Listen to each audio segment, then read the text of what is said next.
Hello, good morning students. आज हम लोग मैथ्स वन का एक महत्वपूर्ण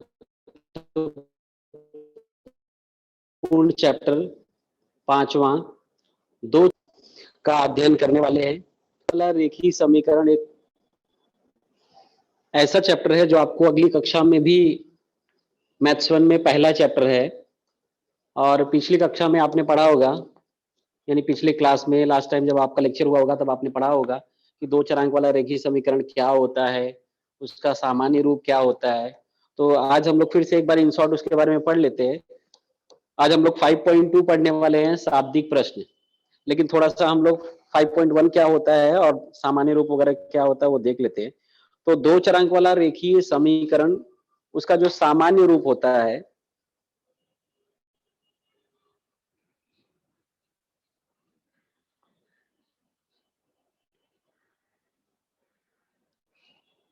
ax plus B Y is equal to C. ये जो ax प्लस बी वाई बराबर सी है, ये क्या है? सामान्य रूप किसका? दो चरांक वाले रेखीय समीकरण का।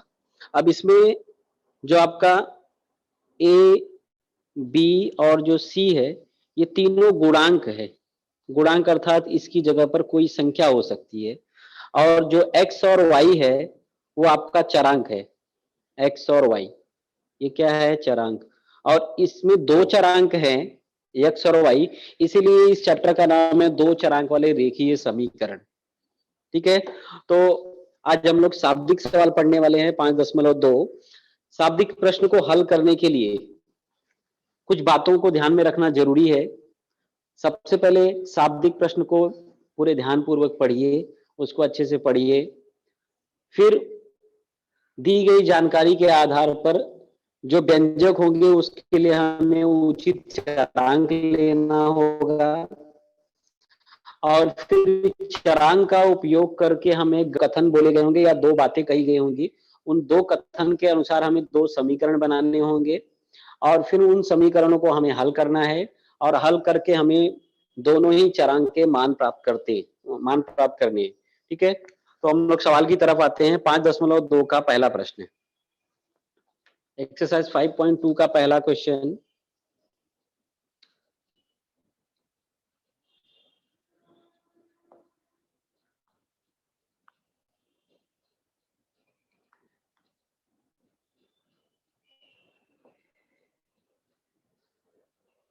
देखो, कुछ पहला सवाल है आपका, किसी लिफाफे लिफाफे यानी एनवेलप होता है, जैसे हम लोग जब किसी के यहाँ जाते हैं तो गिफ्ट के रूप में हम लोग लिफाफे में उनको कुछ गिफ्ट वगैरह देते हैं। तो लिफाफे में कुछ 5 रुपए के और कुछ 10 रुपए के नोट हैं। लिफाफे में 5 रुपए और 10 रुपए के नोट हैं और नोटों का कुल मूल्य 350 रुपए है। लिफाफे के अंदर 5 रुपए और 10 रुपए के नोट हैं और उन नोटों को मिलाकर कितना रुपया होता है? 350 रुपया। और 5 रुपए के नोटों की संख्या 10 रुपए के नोटों की संख्या के दुगने से 10 कम है। तो लिफाफे में 5 रुपए और 10 रुपए के नोटों की कुल संख्या ज्ञात कीजिए। देखो, हमारे पास लिफाफा है, उसमें 5-10 का नोट है और ये भी हमें मालूम है कि उसमें 350 है, लेकिन हमें ये नहीं पता है कि उस लिफाफे में 5 रुपए का नोट कितना है और 10 रुपए का नोट कितना है। ठीक है, तो एकदम आसान है। सवाल में जो चीज हमें पूछा है उनमें जो दो बातें, उनमें हमें एक को x लेना है, दूसरे को y लेना है। तो यहाँ पर आपको पूछा गया है कि 5 रुपए के नोट और 10 रुपए के नोट। तो हम लोग पहले मान लेते हैं, क्या मानते हैं कि माना 5 रुपए के नोट कितने हैं? x और 10 रुपए के नोट कितने हैं? y।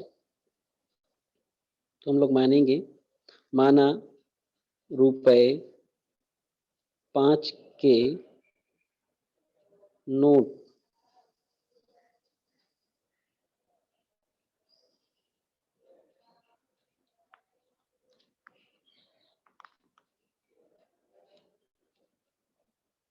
x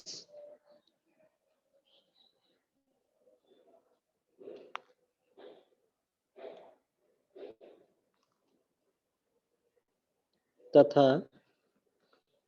रुपए 10 के नोट y है। हमें जो निकालना था उसी को हमने मान लिया। माना 5 रुपए के नोट x और 10 रुपए के नोट y है। ठीक है, अब प्रश्न में आपको दो शर्त बोली गई है। उन दोनों शर्त के अनुसार हमें दो समीकरण बनाने हैं और उन समीकरण को हमें हल करके x और y का मान प्राप्त करना है। तो देखो हमारी जो पहली शर्त है वो पहली लाइन है कि 5 रुपए और 10 रुपए के नोटों को मिला करके कुल कितना रुपया है 350। तो प्रथम शर्तानुसार यानी पहली शर्त के अनुसार, तो प्रथम शर्तानुसार यानी पहली शर्त के अनुसार एकदम आसान है, आसानी से आप सवाल में जो जानकारी दी गई उसके आधार पर समीकरण बना सकते हो। तो पहली शर्त के अनुसार क्या है कि 5 रुपए के नोट यानी 5x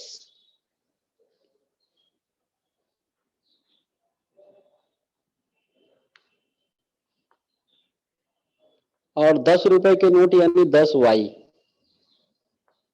उसके साथ 10 लगा देंगे और बराबर इनकी संख्या कुल कितनी है 350, 350 रुपए बनते। तो ये आपका बन जाएगा समीकरण 1। 5 रुपए के नोट यानी 5x, 10 रुपए के नोट यानी 10y और कुल कितने रुपए होते हैं 350, ये पहली शर्त के अनुसार। फिर आपको अगला जो कथन है वो दूसरी लाइन में है, 5 रुपए के नोटों की संख्या यानी द्वितीय शर्तानुसार, द्वितीय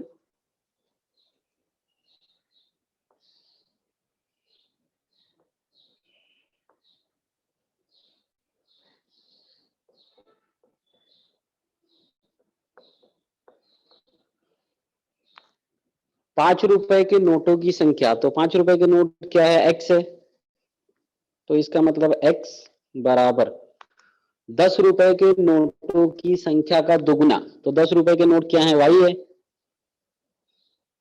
और इसका दुगुना बोला है तो इसमें हम 2 का गुणा कर देंगे। 5 रुपए के नोट यानी x बराबर 10 रुपए के नोट यानी y और उसका दुगुना बोला है तो 2y और फिर 10 कम बोला है तो -10 कर देंगे। इसी में हम लोग क्या करेंगे 10 को घटा देंगे, -10। अब इसे भी हम लोग सामान्य रूप में ले जाएंगे, सामान्य रूप मतलब x और y एक तरफ होना चाहिए, ठीक है। तो हम लोग क्या करते हैं 2y को बाईं तरफ ले लेते हैं, x तो अपनी जगह पे है,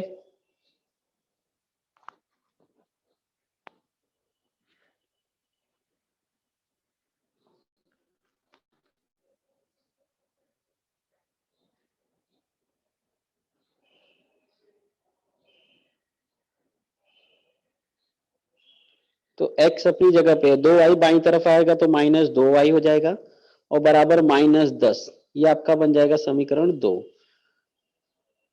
ठीक है। तो समीकरण 1 और 2 अगर आप देखोगे तो हमें क्या करना है, किसी एक का गुणांक पहले बराबर करना है।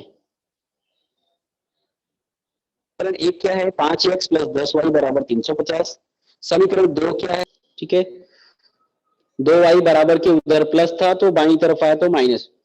पिछली क्लास में आपको बताया गया था कि जैसे ही कोई पद बराबर के बाएं से दाएं या दाएं से बाएं होगा तो उसका चिन्ह बदल जाएगा, वो प्लस होगा तो माइनस, माइनस होगा तो प्लस, ठीक है। अब हमें क्या करना है समीकरण 1 और 2 में किसी एक चरांक का गुणांक बराबर करना है। अब जैसे अगर आप देखोगे तो समीकरण 1 में x के बाजू में 5 लिखा है और 2 में x के बाजू में अगर कोई संख्या नहीं है तो वो 1 है, वहां पे किसी भी चरांक का गुणांक और घातांक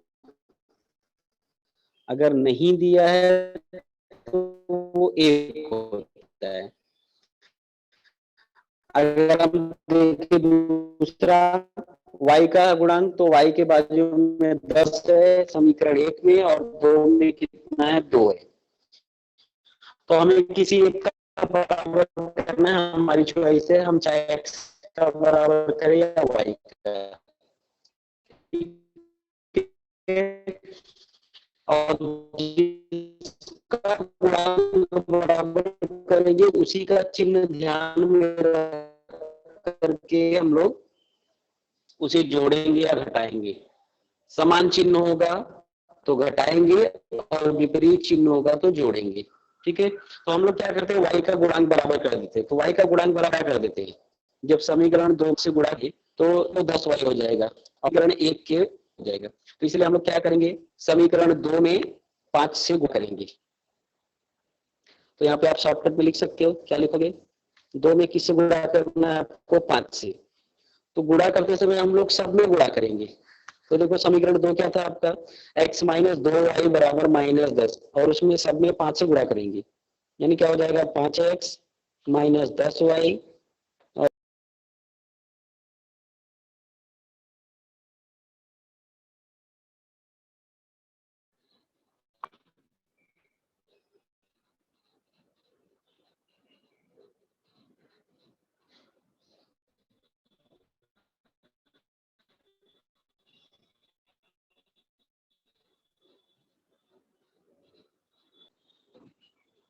बराबर 5 का गुणा करेंगे तो -5 दहा में 50, ये आपका नया समीकरण बन जाएगा 3।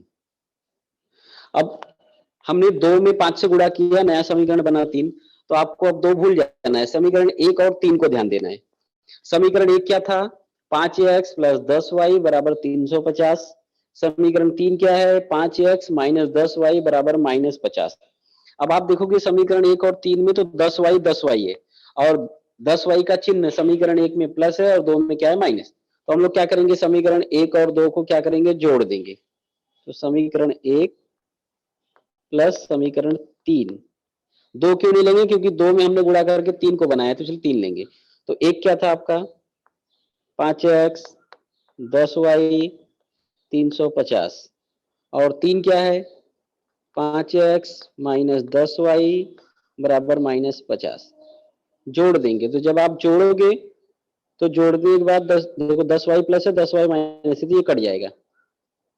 अब क्या बचेगा, ये 5 और 5 जोड़ देंगे तो 5 5 10x, और बराबर 350 में 50 घटा देंगे तो हो जाएगा वो 300, और फिर x का आप जो गुणे में 10 में है, x का गुणांक वो 10 से भाग दे देंगे, उधर हो जाएगा भाग में हो जाएगा, यानी 300 बटे 10, और 10 का भाग देंगे तो आ जाएगा 30। तो इस तरह एक आंसर आपको मिल जाएगा, x का मान कितना आ गया 30। अब आपको y का मान निकालना है, तो हम लोग x का मान समीकरण 1 में रख देते हैं।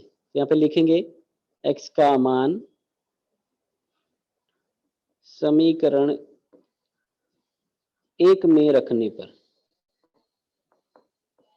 तो समीकरण 1 क्या था 5x प्लस 10y बराबर 350। ठीक है, अब जहां पे x होगा उसकी जगह 30 लिख देंगे, तो 5 गुणे 30 प्लस 10y बराबर 350। अब ये 30 में 5 का गुणा करेंगे तो हो जाएगा 150, और plus 10y is equal to 350।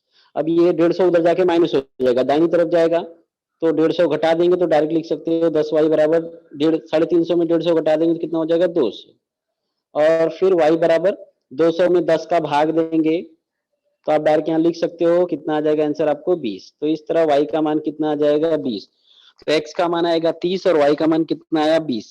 ठीक है, तो अब ये सही है या गलत है इसे हम चेक भी कर सकते हैं। कैसे चेक कर सकते हैं, पहले तो x का और y का जब मान आ गया तो आपको नीचे उत्तर के रूप में लिखना है, तो क्या लिखोगे, इसलिए लिफाफे में 5 रुपए के 30 नोट और 10 रुपए के 20 नोट।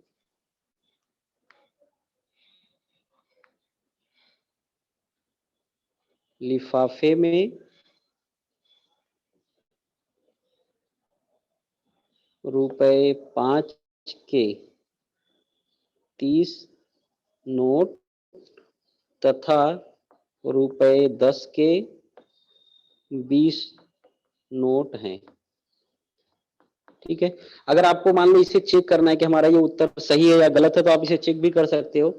जो समीकरण हमने बनाया था उस समीकरण में इन दोनों मान को रखिए, अगर इन दोनों का बायां दायां पक्ष बराबर हो जाता है तो इसका मतलब ये सवाल सही है, अन्यथा ये गलत होगा। तो देखो हमने जो समीकरण पहला बनाया था वो क्या था 5x 10y बराबर 350। अब इसमें देखो x की जगह पे x का मान यानी 30 था और 10, y का मान कितना था 20 था, ये 350 इसी रहेगा। 30 में 5 का गुणा करेंगे तो हो जाएगा 150, और 20 में 10 का गुणा करेंगे हो जाएगा 200। 200 और 150 जोड़ देंगे कितना हो जाएगा 350, और इधर भी देखो 350। तो आप देखोगे कि दोनों पक्ष आपका बराबर हो गया, बायां पक्ष और दायां पक्ष क्या हो गया बराबर। तो इसका अर्थ ये है कि ये सवाल आपका एकदम सही है, और जितने मार्क्स का होगा पूरा मार्क्स आपको मिल जाएगा। तो इस तरह के सवाल को हम हल करके साथ में उसे चेक भी कर सकते हैं कि आपका ये सवाल सही है या गलत है। तो इस तरह ये पहला प्रश्न था जिसका उत्तर जो है 5 रुपए के नोट कितने थे 30 और 10 रुपए के नोट थे 20। अब हम लोग दूसरे सवाल की तरफ बढ़ते हैं। सेकंड वाला सवाल भी सेम इसी प्रकार होगा। सेकंड वाले प्रश्न में थोड़ा सा आपको सवाल में थोड़ा सा गलत लिखा है, तो उसको हम लोग करेक्शन कर लेंगे। किसी भिन्न का हर उसके अंश के दुगुने से एक अधिक है, वहां जो अधिक शब्द है उसकी जगह कम आएगा, तथा अंश और हर दोनों में एक जोड़ने पर उसका अनुपात 1:2 हो जाता है। ये जो 1:2 है उसकी जगह 3:5 आएगा, तो वह भिन्न ज्ञात कीजिए। ठीक है, तो सवाल में दो जगह आपको एक करेक्शन है, नहीं तो आपको आंसर जो दिया है वो मिलेगा नहीं, तो इसलिए बच्चों में कंफ्यूजन होता है, तो इसलिए आप उसे बदल लो। भिन्न का हर उसके अंश के दुगने से एक कम है, तो अधिक की जगह कम लिखेंगे, और अंश और हर दोनों में एक जोड़ने पर उसका अनुपात 3:5 हो जाता है, तो वह भिन्न ज्ञात करो। अब भिन्न हमने पढ़ा है पिछली कक्षा में, भिन्न में अंश और हर होता है। ठीक है, और यहाँ सवाल में भी आपको अंश और हर दिया है, तो हमें पहले क्या करना है, किसी एक को मानना है x और किसी एक को y। तो दो यहाँ पे दो बातें क्या है, एक अंश है और दूसरा हर है, तो हम लोग मान लेते हैं। क्या मानेंगे, माना भिन्न का अंश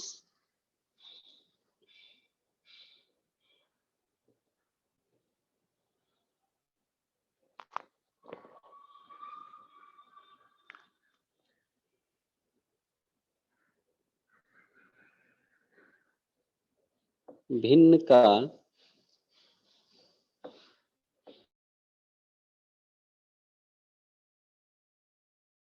अंश x y है। ठीक है, अंश क्या है x है और हर क्या है y, और हमें मूल भिन्न निकालना है, तो इसलिए मूल भिन्न बराबर मूल भिन्न यानी क्या होता है, उसमें अंश ऊपर होता है और हर नीचे होता है, और अंश को हमने क्या लिया है x और हर को क्या लिया y, अर्थात हमें इस सवाल में x/y का अनुपात निकालना है। ठीक है, अब यहाँ पर भी देखो आपको दो शर्तें हैं, दोनों शर्तों से दो समीकरण बनाएंगे और उस समीकरण को पहले की तरह हल करेंगे और फिर एक्स वाई का मान प्राप्त करेंगे। तो प्रथम शर्त अनुसार, यानी पहली शर्त के अनुसार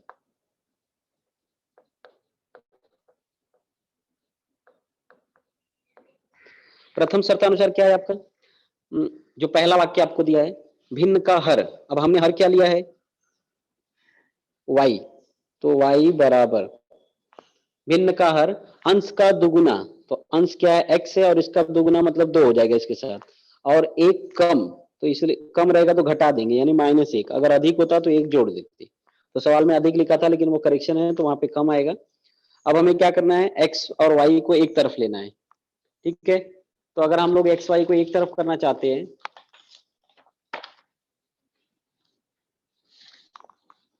तो हम लोग y को बराबर के उस तरफ कर देते हैं और x को बराबर के इस तरफ। ठीक है, तो समीकरण जो बनेगा आपका सामान्य रूप क्या हो जाएगा, 2x - y बराबर 1, ये बन जाएगा समीकरण 1। फिर आगे आपको देखो क्या बोला है प्रश्न में, अंश और हर दोनों में एक जोड़ने पर उसका अनुपात 3:5 हो जाता है। तो द्वितीय शर्तानुसार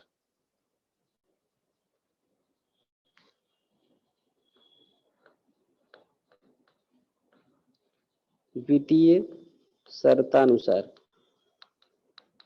देखो दूसरी शर्त में क्या बोला है कि अंश और हर दोनों में एक अगर हम लोग जोड़ते हैं तो उसका अनुपात, देखो अंश क्या था x, इसमें एक जोड़ दिए यानी x+1 हो गया, हर क्या था y, उसमें भी एक जोड़ देंगे y+1, और जब दोनों में एक जोड़ते हैं तो इसका जो अनुपात है, अनुपात का ये चिन्ह है दोनों के बीच में, यानी अंश में एक जोड़ दिए तो x+1, हर में एक जोड़िए तो y+1, और इनका अनुपात तो बराबर कितना आता है 3:5। ठीक है, ये आपको है। अब ये अनुपात का मतलब इसे हम लोग बटे में लिखेंगे, यानी भाग का रूप होता है ये।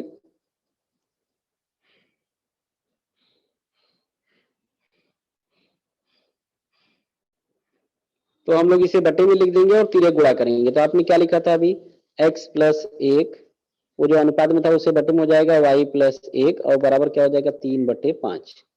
अब हम लोग क्या करेंगे, अगर दो अनुपात है और बीच में बराबर का चिन्ह है तो तिरे गुणा होगा, 5 का ऊपर की तरफ गुणा होगा, 3 का नीचे की तरफ, तो 5 का गुणा होगा x+1 में, तो 5 का x में होगा तो 5x, एक में होगा 5 एक कम 5, सेम ऐसे 3 का गुणा नीचे होगा तो 3y और 3 एक कम 3।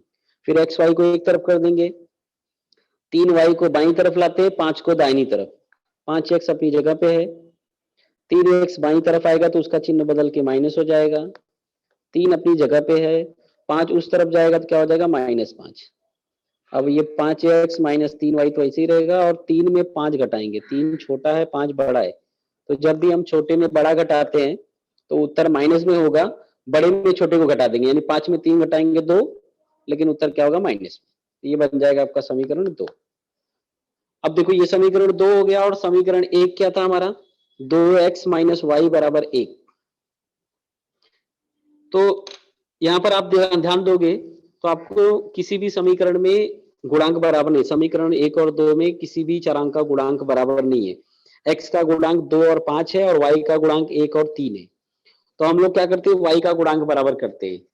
तो y का गुणांक अगर हम लोग बराबर करना चाहते हैं तो देखो समीकरण 2 में y का गुणांक 3 है और समीकरण 1 में 1 है, तो जो 1 है उसे हम 3 बना सकते हैं। तो उसे 3 बनाने के लिए क्या करते हैं, समीकरण 1 में 3 से गुणा कर देते हैं।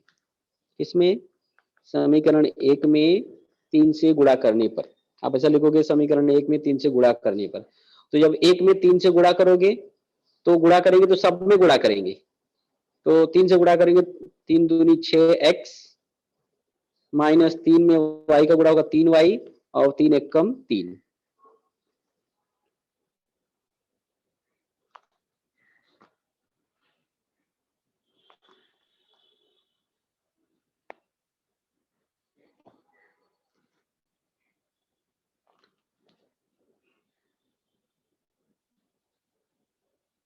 तो ये बन जाएगा आपका नया समीकरण 3। 3 कैसे बना, 1 से बना है, तो जिससे हमने बनाया उसको छोड़ देंगे। अब हम लोग 2 और 3 को देखते हैं। तो आप देखो 2 और 3 में, 2 में आप देखोगे -3y है और 3 में भी देखोगे -3y है। गुणांक समान है लेकिन चिन्ह भी समान है, और दोनों का चिन्ह अगर माइनस है या समान है तो हम लोग क्या करेंगे, उसे घटाएंगे। तो आप चाहे 2 में से 3 को घटाओ या 3 में से 2 को घटाओ, ठीक है। तो हम लोग क्या करते हैं, घटा देते हैं, समीकरण 3 में से 2 को घटा देते हैं। तो आप समीकरण 3 क्या था आपका, 3 में से 2 को घटाते हैं, तो समीकरण 3 क्या था आपका, 6x माइनस 3y बराबर 3। और समीकरण 2 क्या था आपका, 5x माइनस 3y और बराबर -2। जब हम घटाएंगे तो उसके चिन्ह की तरफ भी ध्यान देंगे। दोनों का चिन्ह देखो, 3y का चिन्ह माइनस है, तो जब भी हम लोग घटाएंगे तो नीचे का चिन्ह बदल जाएगा। तो ये जो 5x है उसका चिन्ह प्लस है तो वो माइनस, और ये माइनस है तो प्लस, यहाँ भी माइनस है तो प्लस, फिर ये 3y कट जाएगा। अब 6 में 5x घटा दोगे, 6x में 5x तो क्या बचेगा x, और इधर 3 भी प्लस में और 2 प्लस हो गया, तो 3 और 2 जोड़ देंगे तो कितना हो जाएगा 5। तो इस प्रकार x का मान कितना आ गया 5। तो एक आंसर आपको आ गया। अब y का मान निकालना है हमें, तो y का मान निकालने के लिए हम लोग क्या करते हैं, x का मान जो है समीकरण 1 या 2 किसी में भी रख देते हैं। तो x का मान 1 में रख देते हैं, समीकरण 1 में रखने पर। 2 में रखोगे तब भी आपको वही आंसर मिलेगा, आपकी इच्छा। तो समीकरण 1 क्या है हमारा, x, समीकरण 1 क्या था, 2x माइनस वाई बराबर 1। अब इसमें जहां भी आपको x है उसकी जगह 5 लिखना है, ठीक है। तो 2 गुणे x का मान कितना था 5 माइनस वाई बराबर 1, 2 बचे 10 माइनस वाई बराबर 1। माइनस वाई को उस तरफ भेज देंगे तो वो प्लस हो जाएगा, और 1 को बाईं तरफ लाएंगे तो माइनस हो जाएगा। कहने का मतलब y बराबर क्या हो जाएगा, 10 माइनस 1, और 10 में घटाएंगे तो 9। इस प्रकार y का मान कितना आ जाएगा 9। x और y का मान हमें 5 और 9 मिला है, इसको भी हम लोग चेक कर सकते हैं समीकरण में रख के। अब हमें जो उत्तर पूछा है मूल भिन्न, तो हम लोग लिखते हैं मूल भिन्न। तो मूल भिन्न बराबर x बटे y था, तो x का मान कितना हो गया 5 और y का मान कितना हो गया 9। तो इसका मतलब आपका आंसर जो होगा वो 5/9 होगा। तो इस तरह आप आसानी से दिए गए शाब्दिक प्रश्न को समीकरण का रूप दे करके, समीकरण को हल करके 2 चरांक x और y का मान प्राप्त कर सकते हो, और उसके आधार पर जो उत्तर पूछा उसे आप लिख सकते हो। हम लोग अगले सवाल की तरफ बढ़ते हैं। तीसरा सवाल थर्ड वाला प्रश्न भी सेम इसी प्रकार होगा। प्रियंका और दीपिका की आयु का योगफल 34 वर्ष है। प्रियंका दीपिका से 6 वर्ष बड़ी है, तो उन दोनों की आयु ज्ञात करो। प्रियंका और दीपिका, यहाँ दो नाम है तो हम लोग दोनों नाम में से किसी एक को एक्स दूसरे को वाई, तो हम लोग मान लेते हैं, माना प्रियंका की वर्तमान आयु,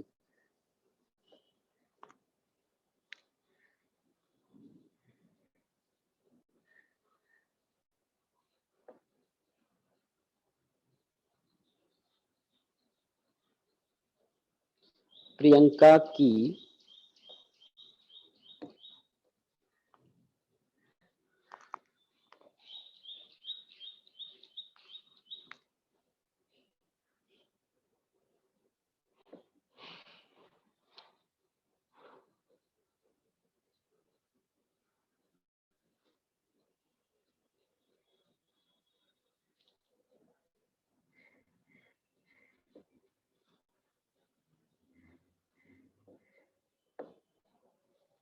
प्रियंका की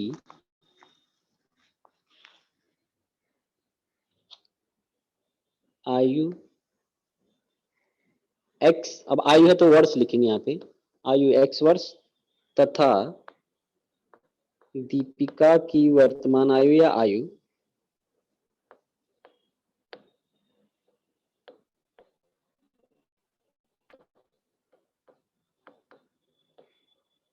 आयु y वर्ष है।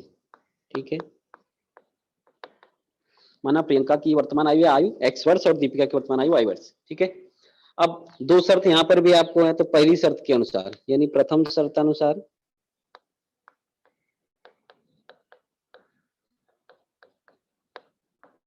पहली शर्त में क्या बोला है कि दोनों की आयु का योगफल यानी दोनों को जोड़ देंगे, तो x और y दोनों को जोड़ेंगे तो कितना आएगा 34, 34, ये बन जाएगा आपका समीकरण 1। फिर अगली शर्त में आपको क्या बोला है कि प्रियंका दीपिका से द्वितीय शर्तानुसार, द्वितीय शर्तानुसार यानी दूसरी शर्त के अनुसार, दूसरी शर्त में क्या बोला है कि प्रियंका दीपिका से 6 वर्ष बड़ी है, तो प्रियंका को हमने क्या माना था x बराबर दीपिका को क्या माना है y, और 6 वर्ष बड़ी है तो 6 जोड़ देंगे, अधिक या बड़ा होगा तो जोड़ेंगे, कम या छोटा होगा तो घटाएंगे। अब y को अगर हम बाईं तरफ ले लेंगे तो x माइनस वाई बराबर कितना हो जाएगा 6, ये बन जाएगा समीकरण 2। अब समीकरण 1 और 2 में देखो एकदम आसान है, समीकरण 1 और 2 में दोनों का ही चरांक गुणांक बराबर है, x का भी गुणांक बराबर है, y का भी बराबर है, बस फर्क ये है कि x का बराबर है लेकिन चिन्ह समान है, और y का बराबर है और चिन्ह विपरीत है यानी अलग अलग है। तो अगर हम लोग x को ध्यान में रखते हैं तो घटाएंगे, और y को ध्यान में रखते हैं तो जोड़ेंगे, तो हम लोग को जोड़ना आसान होगा क्योंकि घटाएंगे तो नीचे का चिन्ह बदलना पड़ेगा, इसलिए हम लोग जोड़ देते हैं, तो जोड़ेंगे तो चिन्ह नहीं बदलना पड़ेगा, तो समीकरण 1 और 2 को जोड़ देते हैं। तो क्या करेंगे, समीकरण 1 प्लस समीकरण 2,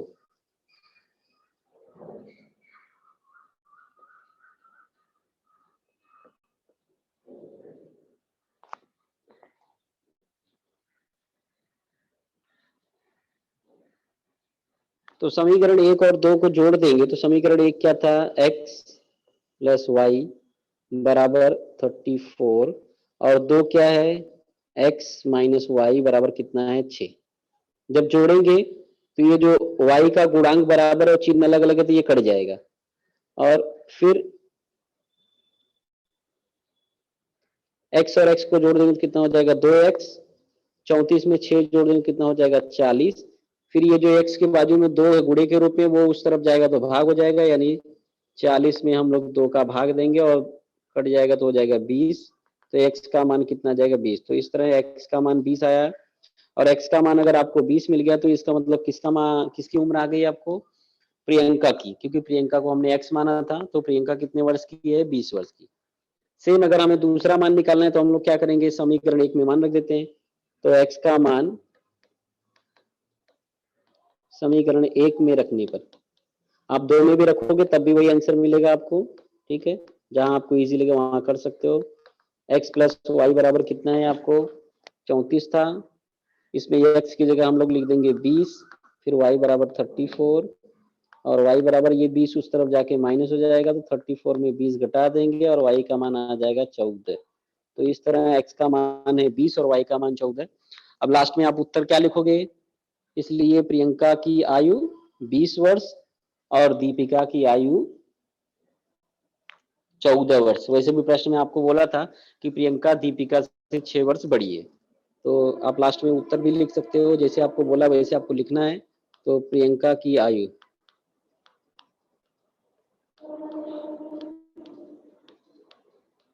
20 वर्ष तथा दीपिका की आयु 14 वर्ष है। ठीक है, तो इस तरह दिए गए शाब्दिक प्रश्न को हम आसानी से हल कर सकते हैं। आपको ध्यान में रखना है कि समीकरण को अच्छे से पढ़ना है, सवाल को अच्छे से पढ़ना है, पढ़ करके सवाल को दो समीकरण का रूप देना है और उन दोनों ही समीकरण में हमें किसी एक का गुणांक बराबर करना है और उसके बाद जोड़ना है, घटाना है और उसका हल प्राप्त करना है। ठीक है, अगले सवाल की तरफ हम लोग बढ़ते हैं। चौथा सवाल, चौथा सवाल आपका देखेंगे, किसी चिड़ियाघर में, चिड़ियाघर यानी जू, आप गए होंगे चिड़ियाघर में और विभिन्न प्रकार के वहां पर पक्षी या प्राणी होते हैं। तो यहाँ पर चिड़ियाघर में शेर और मोर की कुल संख्या 50 है। किसी चिड़ियाघर में शेर और मोर की कुल संख्या 50 है, उनके पैरों की कुल संख्या 140 है। तो चिड़ियाघर में शेर और मोरों की संख्या ज्ञात कीजिए।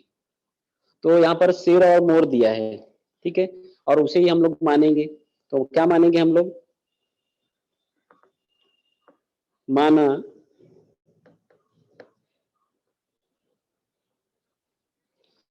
शेर की संख्या, चिड़ियाघर में शेर की संख्या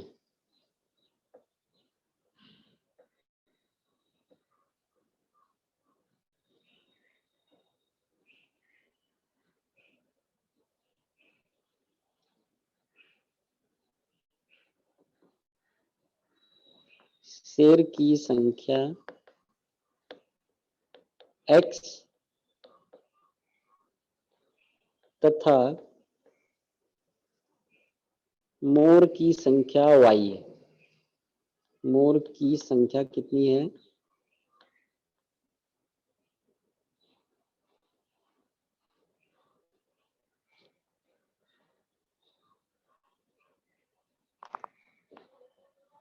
माना चिड़ियाघर में शेर की संख्या x और मोर की संख्या y है। ठीक है, तो ये तो हमने मान लिया। अब आपको जो दो शर्त है उन शर्तों के अनुसार आपको समीकरण बनाना है। तो अब आपको देखो प्रश्न में पहले वाक्य में क्या लिखा है कि शेर और मोर की कुल संख्या 50 है। तो इससे में पहला समीकरण बन जाएगा, यानी प्रथम शर्तानुसार।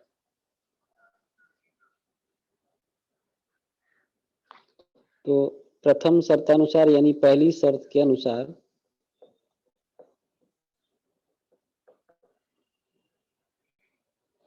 और पहली शर्त के अनुसार क्या हो जाएगा?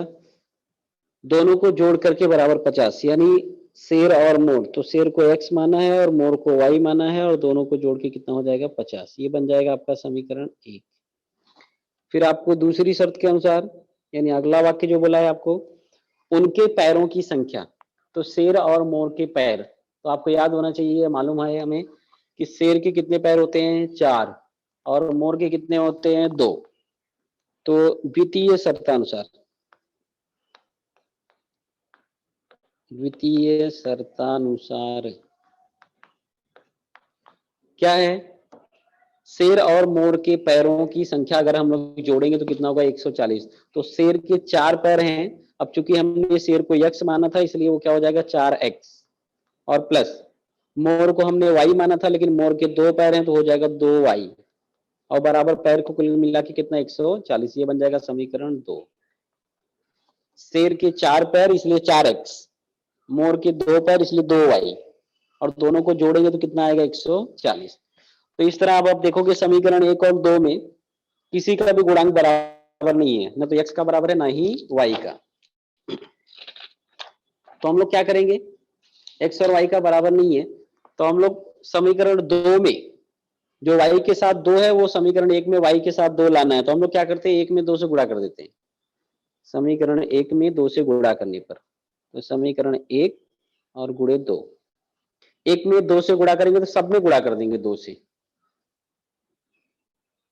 तो जब 2 से गुणा करोगे तो क्या हो जाएगा वो 2x 2y और बराबर 50 में 2 का गुणा होगा तो 50 दूनी 100, तो ये नया समीकरण बन जाएगा 3।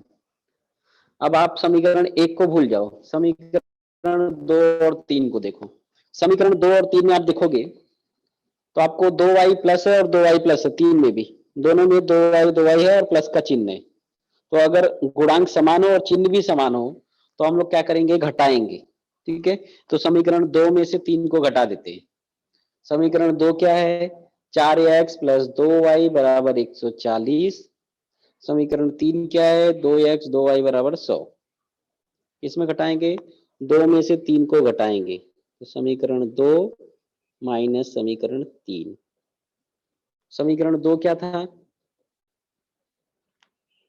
4x प्लस 2y बराबर 140 और समीकरण 3 क्या था, 2x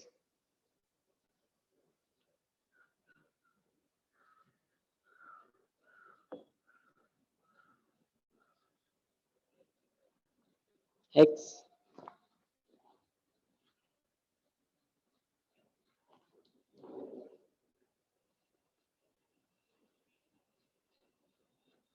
2x प्लस 2y और बराबर 100।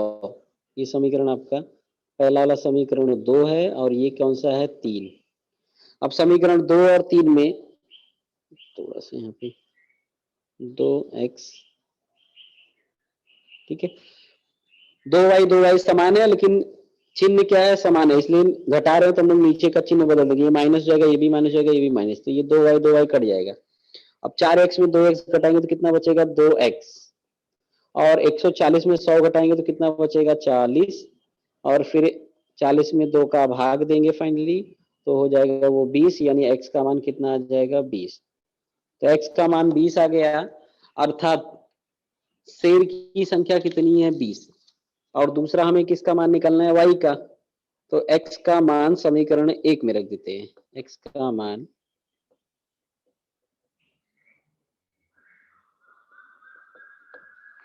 समीकरण 1 क्या था, x प्लस वाई बराबर 50।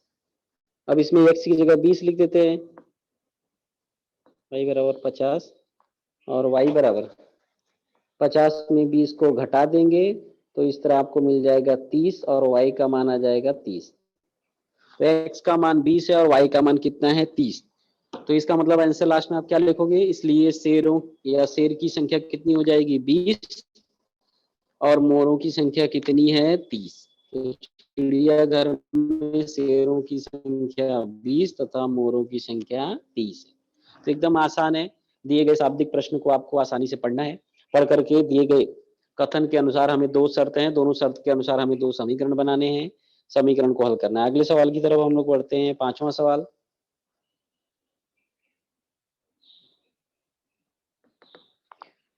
5वां सवाल आपका, संजय को नौकरी करने पर प्रति माह कुछ वेतन मिलता है। संजय एक व्यक्ति है, किसी कंपनी में जॉब करता है, नौकरी करता है, तो उसे पगार मिलता है, वेतन मिलता है और प्रति वर्ष उसके वेतन में निश्चित रकम की बढ़ोतरी होती है, यानी हर साल उसको कुछ रुपए बढ़ा के मिलता है, जिसे हम लोग इंक्रीमेंट बोलते हैं। हर साल जो हर कंपनी या जो भी फर्म होता है वो प्रदान करती है, जो अपने उनके काम करने वाले लोग होते हैं। यदि 4 वर्ष बाद उसका वेतन प्रति माह 4,500 रुपए हो और 10 साल बाद उसका वेतन प्रति माह 5,400 रुपए हो तो उसका प्रारंभिक वेतन और वार्षिक बढ़ोतरी की रकम ज्ञात करो। प्रारंभिक वेतन मतलब जिस प्रकार पर उसे काम को रखा गया था, किसको, संजय को, और हर साल उसे कितने रुपए बढ़त दिया गया वो आपको बताना है। तो यहाँ पर जो 2 व्यंजक हैं या जो 2 बातें हैं, एक प्रारंभिक वेतन और एक वार्षिक बढ़ोतरी है, तो उसे हम लोग एक्स और वाई मानेंगे। तो माना संजय का प्रारंभिक वेतन, क्या मानोगे, माना संजय का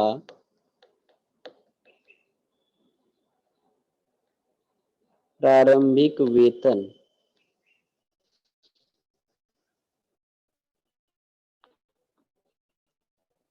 रुपए एक्स तथा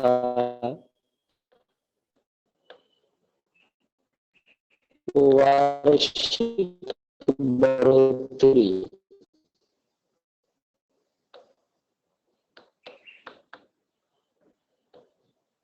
रुपए वाई है। ठीक है, यानी संजय को पगार के रूप में हर साल का वेतन जो बढ़ता है वो क्या होता है, वाई रुपए। ठीक है, अब हमने जो पहली शर्त बोला है, आप ध्यान दोगे सवाल में बोला है कि 4 वर्ष बाद उसका वेतन 4,500। तो अगर मैं बोलूं कि 4 वर्ष बाद का वेतन कितना हो जाएगा, 4y। तो जो पहली शर्त है, प्रथम शर्त के अनुसार, यानी प्रथम शर्तानुसार, अब पहली शर्त में क्या बोला है, मूल वेतन यानी प्रारंभिक वेतन फिक्स है, वो x है, और 4 साल बाद उसकी वार्षिक बढ़ोतरी होती है 4 साल बाद। तो वार्षिक बढ़ोतरी में यानी y के साथ 4 हो जाएगा, तो 4y। प्रारंभिक वेतन x ही होगा, और 4 साल बाद चूंकि बोला इसलिए y के साथ 4 हो जाएगा, और दोनों को मिलाकर यानी प्रारंभिक वेतन और बढ़ोतरी को, ये हो जाएगा आपका समीकरण 1। फिर ऐसे ही सेम आपको वो 10 साल बाद,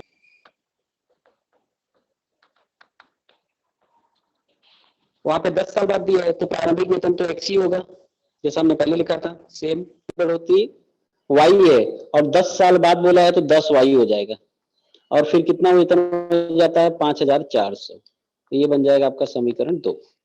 अब आप देखोगे कि समीकरण 1 और 2 में x का गुणांक बराबर है, x दोनों में है, और x का गुणांक कुछ नहीं दिया, तो इसका मतलब 1 है। ठीक है, तो x का गुणांक अगर बराबर है और चिन्ह भी समान है, दोनों में प्लस है, तो चिन्ह भी समान है, तो हम लोग क्या करेंगे, समीकरण 1 और 2 को घटा देंगे। चाहे आप 1 में 2 को घटाओ या 2 में 1 को घटाओ, तो हम लोग 2 में 1 को घटा देते हैं।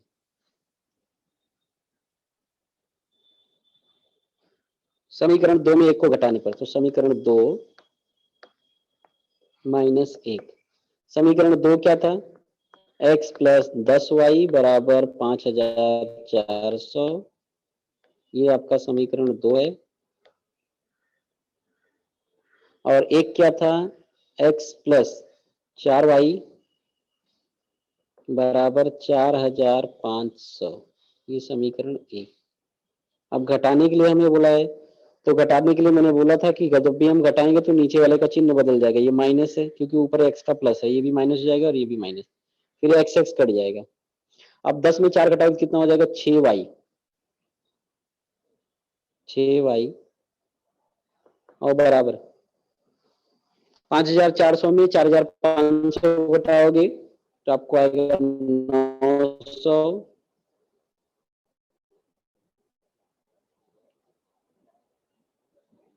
900।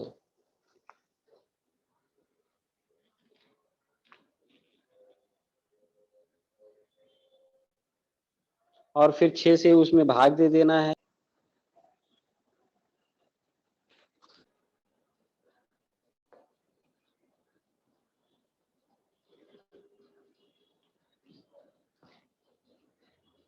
नौ सौ। फिर y बराबर क्या हो जाएगा, 900 में हम लोग 6 का भाग देंगे, तो 6 कम 6, 3 बचेगा, 6 पंजे 30, और एक 0 बचेगा तो 150। तो इस प्रकार y का मान कितना हो जाएगा, 150। एक आंसर रखते हो तो x का मान भी प्राप्त कर सकते हो। y का मान समीकरण 1 में रख देंगे, तो समीकरण 1 क्या था आपका, x plus 4y is equal to 4,500,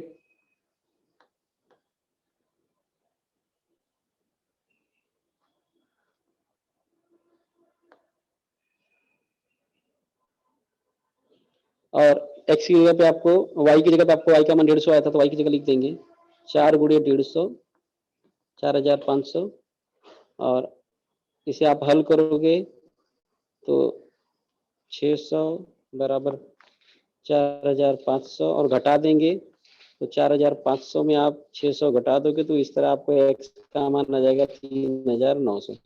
यानी संजय का जो प्रारंभिक वेतन था वो 3,900 था, और वार्षिक बढ़ोतरी कितनी है 150, y का मान हमने वार्षिक बढ़ोतरी के लिया था तो वो 150 होगा।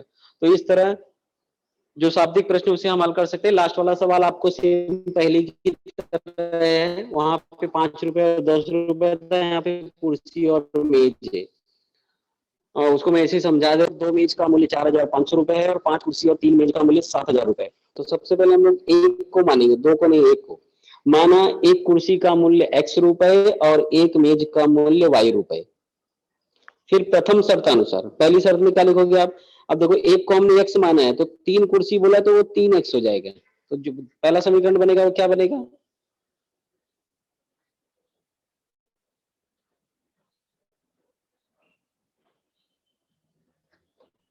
3x प्लस 2 मेज बोला है तो 2y और बराबर 4,500। फिर सेम इसी दूसरा समीकरण, उसमें 5 कुर्सी बोला है तो 5x हो जाएगा, 3 मेज बोला है तो 3y, दोनों को जोड़ देंगे और कितना रुपया में मिलता है 7,000 में। अब समीकरण 1 और 2 को आप हल करोगे, x और y का मान आपको मिलेगा। तो जो x का मान आएगा वो एक कुर्सी का आएगा, जो y का आएगा वो एक मेज का आएगा। लेकिन हमें 2 कुर्सी का चाहिए तो उसमें 2 का गुणा कर देंगे, तो आपको 2 कुर्सी और 2 मेज का। ठीक है, तो इस तरह आप कर सकते हो। अब अगर किसी को कुछ डाउट है तो वो पूछ सकता है मुझे।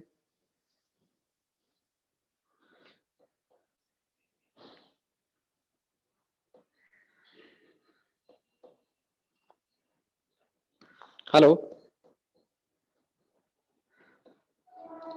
हाँ काजल बोलो।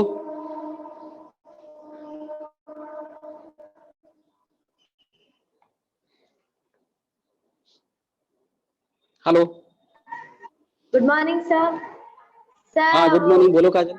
पांचवा का संजय को नौकरी हाँ हाँ, देखो संजय को संजय की नौकरी नौकरी का करनी। जो प्रश्न है 5वां सवाल है ना, तो उसमें जो दो चीज हमें निकालना था हाँ। उसी को हमने x और y को मानेंगे। तो पहले हमने क्या माना था? माना प्रारंभिक वेतन x और वार्षिक बढ़ोतरी प्रारंभ क्या है y। प्रारंभिक वेतन x रुपए और वार्षिक बढ़ोतरी क्या है y रुपए। ठीक है। हाँ। अब आपको देखो पहले वाक्य में क्या बोला है कि 4 साल बाद उसका वेतन 4,500 होता है। तो 4 साल बाद यानी वो बढ़ोतरी है, मूल वेतन वही रहेगा। बढ़ोतरी क्या होती है 4 साल बाद? तो देखो मूल वेतन क्या होगा x, और 4 साल बाद यानी बढ़ोतरी होगी तो 4y, x और प्लस 4y, और फिर वेतन कितना हो जाता है 4,500।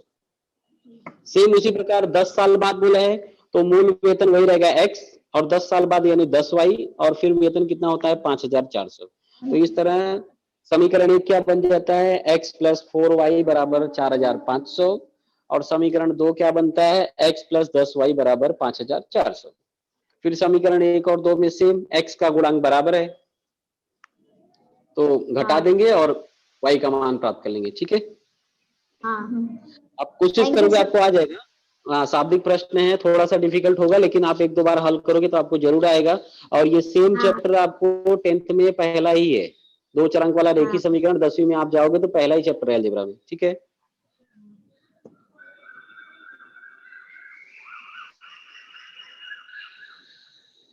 और कोई?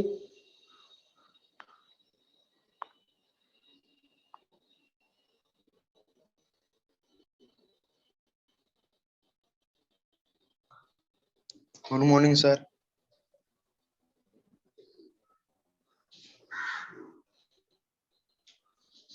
सर पहला सवाल बताइए ना। हाँ गुड मॉर्निंग, बोलो सुमित। सर पहला सवाल बताइए।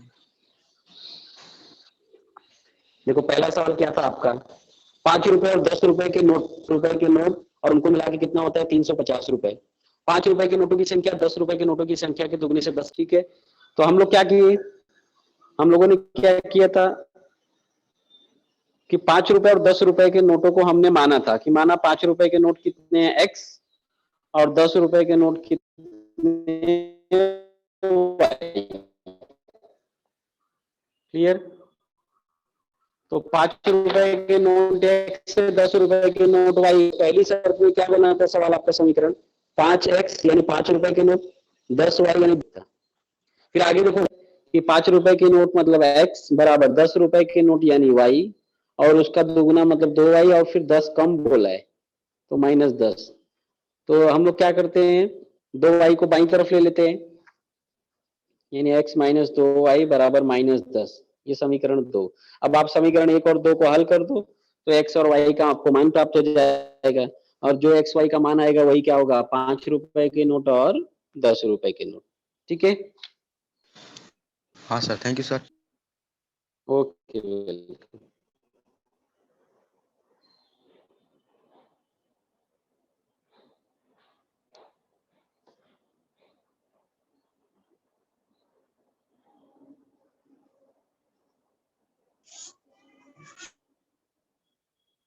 हेलो, हाँ पूजा बोलो।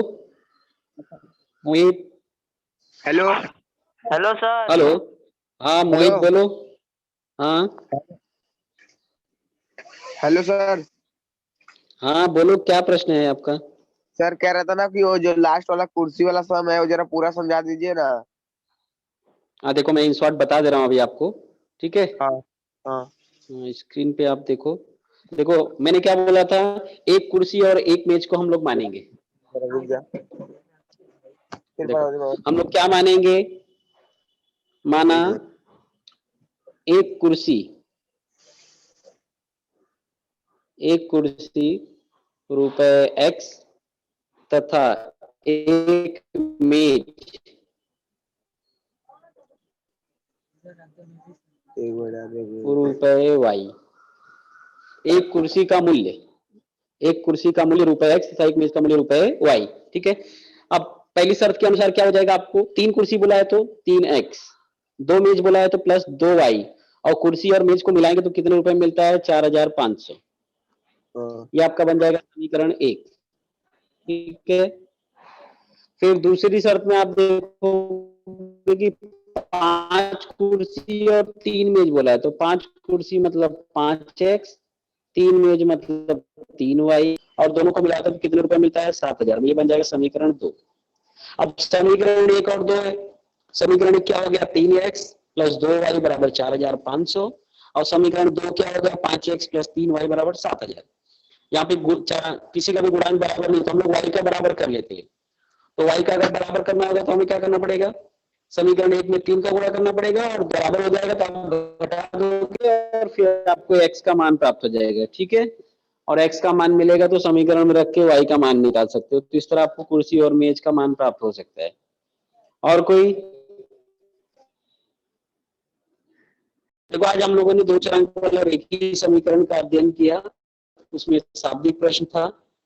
शाब्दिक प्रश्न डिफिकल्ट तो है लेकिन इतनी डिफिकल्ट नहीं, आप आसानीकरण बनाना है, समीकरण को हल करके हमें दिए गए जो हमें चरांक माने उसके मान प्राप्त करने हैं, और उस मान के आधार पर उसका हम लोग उत्तर प्राप्त कर सकते हैं। ठीक है, तो आप अच्छे से तैयारी करो, कर सकते हो आप। बस आज का लेक्चर यही समाप्त होता है। Thank you so much.